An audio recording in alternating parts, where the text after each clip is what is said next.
This knife has a straight edge on it, so it's very easy. And maybe in our world here, there lives a happy little mountain.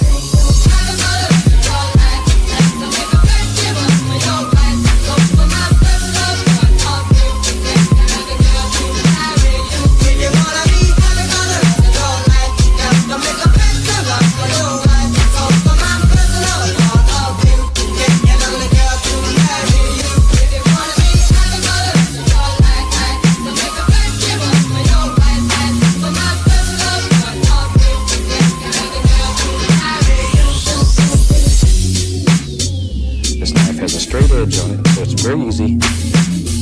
Maybe in our world here, there lives a happy